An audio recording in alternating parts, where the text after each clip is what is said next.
Hey guys, welcome. Selamat datang di Nesir Story. Oke, kali ini aku pakai mantel karena dingin banget guys di Bogor ya. Oke, mau ngapain? Nanti aku bawain. Kali ini mau review film Indonesia ya. Itu namanya La Tahzan. Kalian tahu kan La Tahzan? Mungkin ada yang belum nonton bisa nonton review film dari Nesir ya La Tahzan sebenarnya. Aku baru tadi siang sih nonton. Sebelum aku bawakan review film, kalian jangan lupa untuk apa? Untuk like, share, comment, subscribe channel YouTube-nya sih. Harus ya. Oke, film Latazan ini guys, Cinta, Dosa, dan Luka.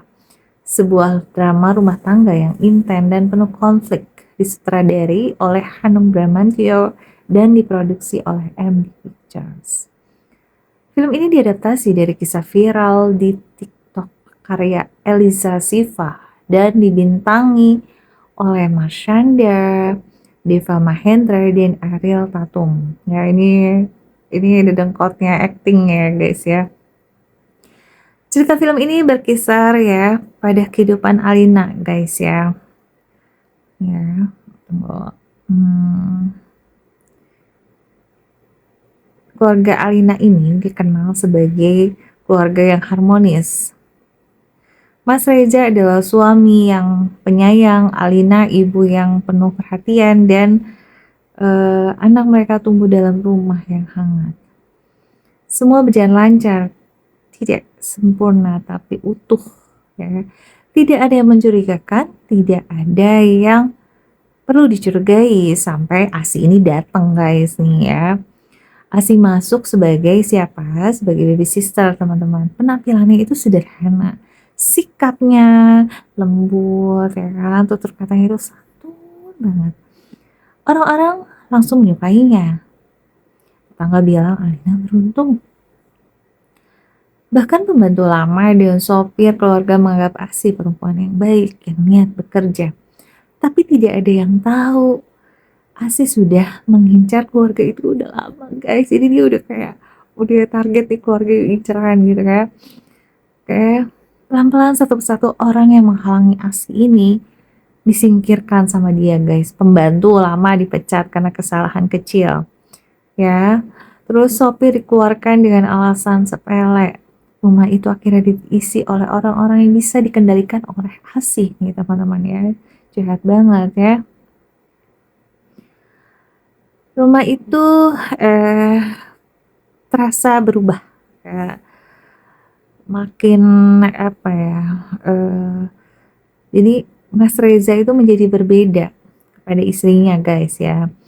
Lebih dingin, lebih mudah marah sama istrinya Alina ini teman-teman. Tatapannya kosong, emosinya tak stabil ya. Ia mulai sering membela Asih ya.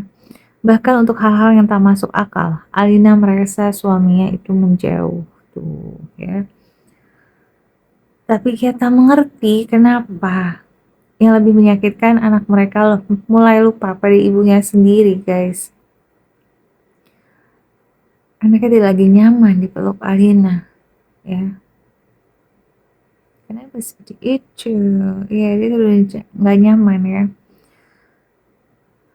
Sampai suatu hari anaknya itu berkata I hate you, membenci ibunya itu guys, di rumahnya sendiri tanpa disadari guna-guna sudah bekerja. Jadi guna-guna guys keluarga itu.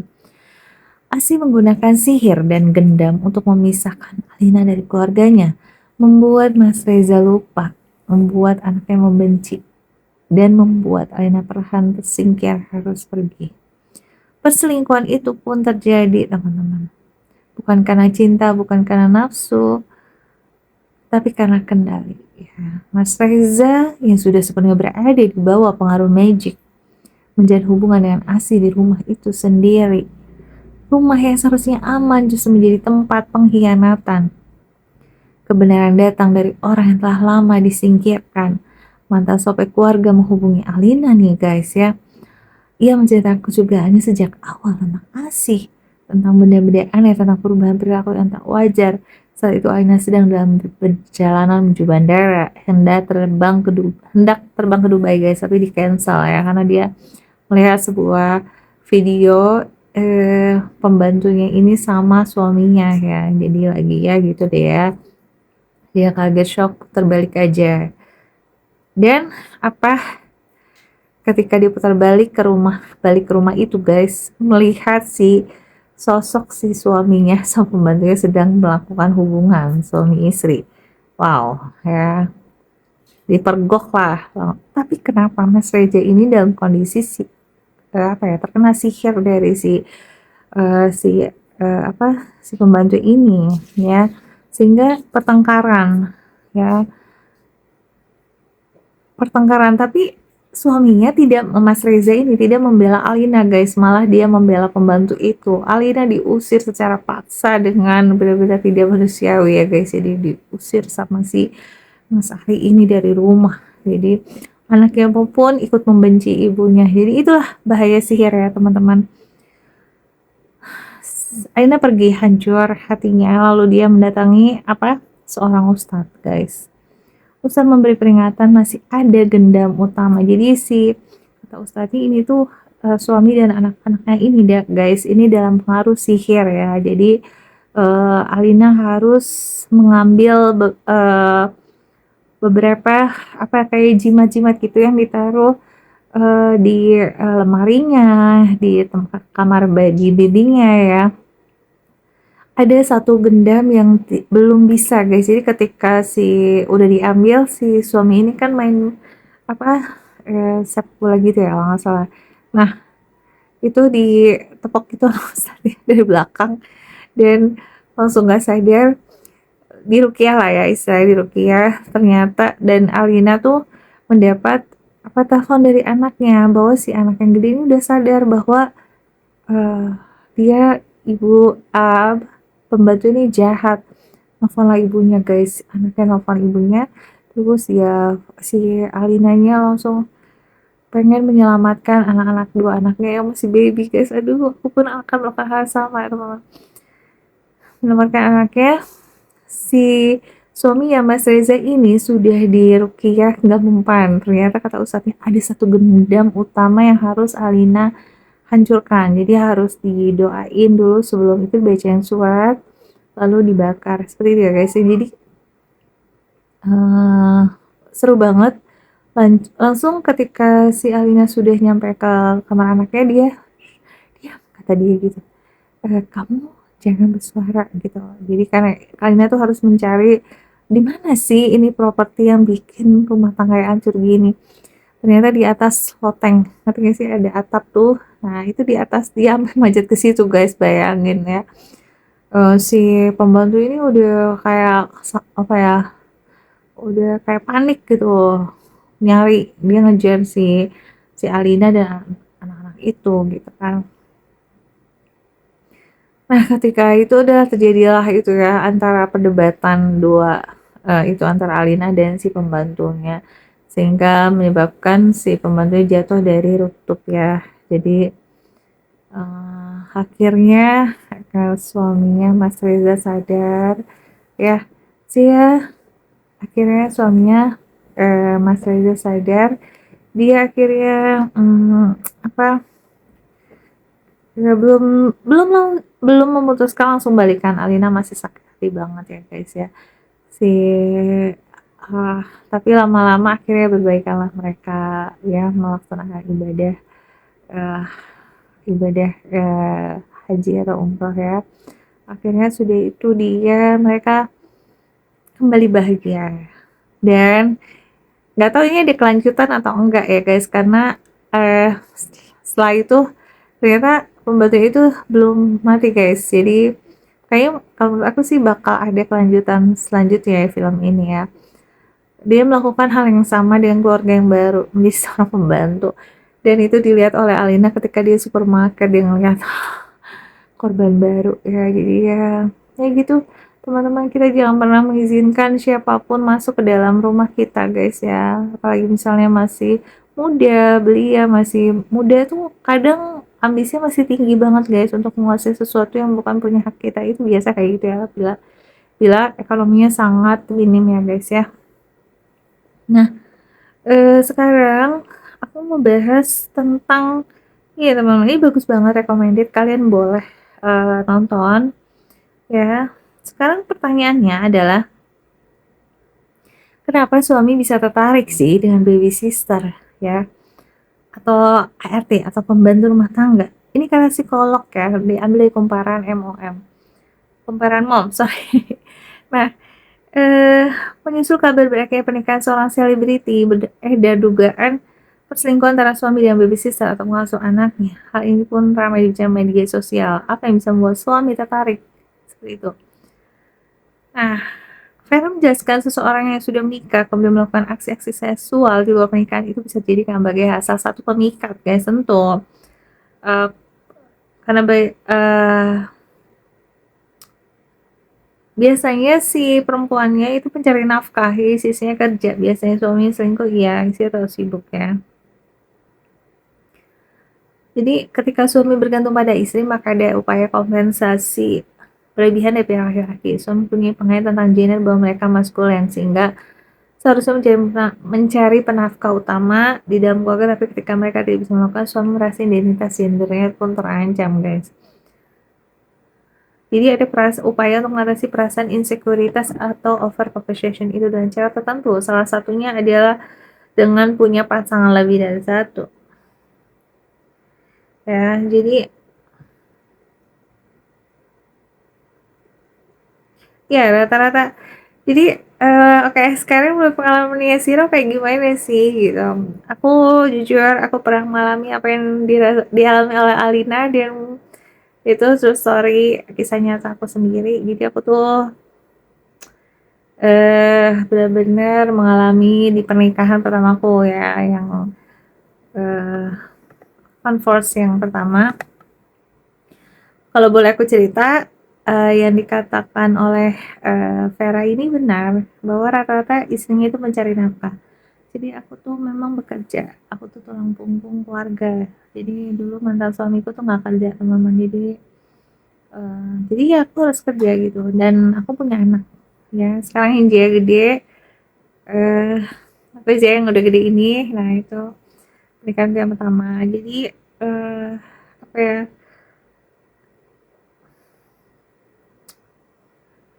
aduh berat sih ini. Jadi eh cerita ya, oke, ini pengalaman untuk mungkin bisa berguna untuk kalian. Kalau aku, kalau Alina mungkin beruntung dia bisa mempertahankan rumah tangga ya guys. Kalau aku nggak bisa, aku nggak seberuntung Alina, dan aku pihak yang terzolimi banget sebagai perempuan ya. Karena aku selama pernikahan dengan yang pertama itu, aku yang mencari nafkah guys, aku yang cari uang, aku yang istilahnya aku nggak ngerasain apa ya, self reward buat aku aja, aku nggak bisa guys, aku berboro self reward ya. Aku pikirin anakku gimana bisa, kondisinya dia tuh masih kecil banget, suka step, suka kejang, dari bayi sampai 5 tahun dia steps, hampir sebulan tuh 2 kali guys. Bayangin aku harus kerja banting tulang untuk ngobatin anakku itu. Dan seingat aku, waktu dulu itu pernikahan itu apa ya, memang kalau kita terlalu sibuk kerja, kadang aku pulang kerja nih guys, aku udah capek, kerjaku Jakarta Bogor, aku udah capek, aku kadang minta pengertian dari suami aku guys. Jadi aku nggak bisa kayak masakin dia gitu.